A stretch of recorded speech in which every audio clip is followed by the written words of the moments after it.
Hey guys, it's Shannon with your editing stylist, letting you know this week's topic is going to be how to write a detailed and effective character profile, not only for your main characters, but also for your supporting characters. Right here is the profile, which will be available on our webpage by the end of this week. So please feel free to check that out under writing worksheets, and there'll be a PDF version up there available for you to print and fill out accordingly for your story. So first topic, which is sort of a no-brainer, a name for your character. This is the main character profile sheet or your primary character. First, last name. These can be difficult to come up with. A lot of people have difficult coming up with the perfect name for the main characters in their story. Some of you just know right away, and that's great. But for people who are considering a couple names, you can write those few names in that slot so that you don't forget one that you may truly, truly love. Nicknames. Any nicknames they may have acquired over the course of their life. How they came up with that nickname. It was from their grandma or from their college buddies. What have you. Physical description. Eye color, hair color, how tall, length of their hair, muscular, not, petite, thin, heavy set. Whatever physical description you can give us about the character, the better, so that the reader can envision this character to the best of your telling ability. Okay, so now we get into life status. Are they a student? Are they in high school? Are they in middle school? Or do they have a job? Are they a college student or a high school student and have a job? Are they retired? Are they in the military? Those types of things, we need to know what is going on with their life as far as keeping them occupied. And potential settings and set-offs for the story as it moves on. Did they come from a rich background? Did they come from a poor background? Any of those kinds of things that we need to know about their life in their current life that could be important later on. Like, did they come from a poor family and they have started their own business? It's thriving and they are very well off, but they've missed a lot of social skills along the way because they were just concerned with their well-being and their future, that they missed out on how to be socially thriving. Strengths. What are their strengths? Are they strong-willed? Do they have a positive outlook, optimistic? Do they have a lot of drive? Any of those types of things. Weaknesses. Do they have lack of drive? They want all these things to happen, but they don't want to do what they need to do to make these things happen. Do they have an anger problem? Anything like that. Do they have an alcohol problem or a drug addiction or anything like that? Those could be things that you could put in there. Family description. Parents. Do they still have living parents? One living parent? Do they not know their biological parents? Have they been adopted? Do they have siblings? Are they really close to a third cousin down the way? Are they orphaned? Did they run away? All of those kinds of things. You know, was their grandma, their mom, moreover their own mother?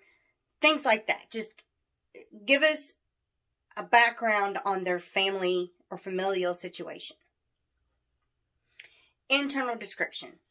Okay, so this is where things can get down to the nitty-gritty. Are they narcissistic? Are they depressed? Do they have anxiety? Are they very driven? So much so that it can be a crutch? Are they OCD? Anything like that. Are they just very giving? They worry about others before they worry about themselves. Those types of things. So those are the things we want to know about their internal description. External description. Do they like to wear athletic wear all the time? Do they like to dress in business attire? Are they a slob at home, but when they're at work, they're dressed to the nines? You know, those types of things where we start to see where there could be some conflict with the character as far as who they truly are versus what they like to have others think they are. Habits and quirks. Okay, so a habit, smoking, they like to have that drink after work or a couple of beers, or they have to have 3 lattes in the morning to be able to function. They have this nasty habit of not doing their laundry for a week at a time. Things like that. Just, habits, quirks. Do they have something like they can't step on the cracks in a sidewalk? They have to avoid those cracks. Or for some reason, they think something bad might happen. Or that's just something they learned as a kid to avoid the cracks in the sidewalk, and it just stuck with them for life. Okay, next. Life-altering events. Okay, this can really feed into your story. It can also be a catalyst for the antagonist, depending upon what the life-altering event was. So this can take a lot of consideration when you decide to place this as a part of your character's profile. So for instance, a life-altering event could be as a young child, they had a best friend who maybe was in a car accident with their family, and everybody survived except for the best friend. So now they've lost their best friend, and they haven't been able to become emotionally attached to anybody else to form a strong bond or friendship like they did as a child, because they're afraid that they may lose that friend again. Or they were in a relationship that ended badly, or they lost that person in an accident or an unfortunate medical experience, anything like that. Which could prevent them from wanting to fall in love again. So those are life-altering events that need to be planned out somewhat meticulously, especially if it's going to feed into the story at some point. Okay. Enemies or foes? Do they have those? Well, it could be somebody from childhood, middle school, high school, college. Somebody, say they were a lawyer, and there was this other student in class during college, and they just became rivals all the way through law school. Well, they're also rivals in the courtroom now. So, would they consider them a foe? Could that feed into an event that may occur? A spat, an argument, disagreement, depending upon the level of hatred, per se, between these two characters. Or it could be somebody hurt their little sister, and they've just never liked this person, and it takes everything they have not to do the same to them as they did to the little sister. So, it's things like that. Their enemies or foes could come from any direction they want. The same with allies and friends. My mom and her best friend had me and my best friend within months of each other, and we've grown up knowing each other. We have literally known each other our entire lives. We're best friends, and have been and always will be. I would do anything for him. He would do anything for me. And that's just the way it is. Or it could be you started a new job and you have befriended somebody that's in your department. And you all have become fast friends and would cover for each other at work. No matter what. Fears. Do they have a fear of water because they almost drowned? Do they have a fear of fire because their mom was disfigured from a house fire? Things like that. Fears. You know, it could be spiders. It could be traffic. It could be closed doors. Anything of that nature. Dreams.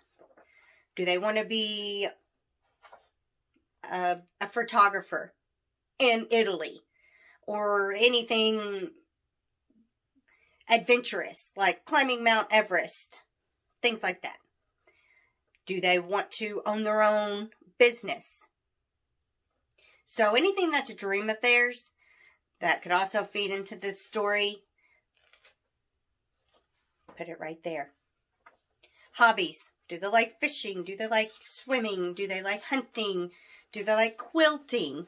Anything that's a hobby that may be in their downtime in the story, if they're at home and they're in deep thought, and she wants to knit a beanie for her mom. That's kind of what she can do when she wants to get lost in thought. There you go. You've listed a hobby. Likes, dislikes. Loves country music. Can't stand rap music. Loves scary movies. Doesn't like the chick flicks. Likes, dislikes can be anything. For example, I love my coffee and I love my iced tea. I do not like soda. If I have to, I'll take a sip of one, but coffee and tea are it for me. Unique identifiers. This can also be one of those things that you can utilize in your story. Do they have a birthmark on their head, or maybe in a more less obvious location, like at the top of their thigh, or maybe on their side, or maybe on the top of their foot? They walk with a limp. Maybe they broke their leg when they were younger and it didn't heal properly, so they walk with a limp. When they get angry, do they stutter? Things like that that are unique to that character. So if things are happening or something has happened, we know how we can identify whichever character it may be. These can be awesome. And then I have a section here for miscellaneous info. If there's anything I didn't cover on here, or you just need extra space, utilize that area to provide any additional info for that particular character. Whew, that's a lot of information. I've talked for 14 minutes. That's a lot. All right, really quick. Your supporting or secondary characters. These are not as in-depth at all. Basically, we get enough of the information about these characters to understand them. That's it. Okay, so first name, last name, also nickname for them as well. A physical description because we kind of need to know what they look like. Family description, yes. Okay, so Susie is my best friend, and she stayed at home with her mom and dad and her 3 older brothers and their fish until she came to college, and now we're roomies. Okay, great. Life status. Is she a student? Does she work at the same place you do as well? Did you go into law and she went into criminal justice, as far as maybe she's a police officer and you're a sawyer? We still kind of work together, but not together. Size Same for her. Strengths, weaknesses, all brief in these descriptions. Her likes, dislikes, any hobbies, whether they're alike or different from your own. Any weird habits or quirks. Now here is the probably most important thing about having your supporting or secondary character. What is their purpose for being assigned to your main character? Let that sink in. Why are they there? Are they there just for the lending ear? Are they there because they're going to help save the day at some point? Are they there to pick your character up when they feel like they have nowhere else to go? They have no more drive in life. They have no idea how to fix the situation. Why are they the supporting character? Consider that. And also a miscellaneous section for them as well. So as you can tell, that one is not as detailed as your main or primary character profile. But I do feel that having a worksheet for both main and supporting characters is important so that you don't forget.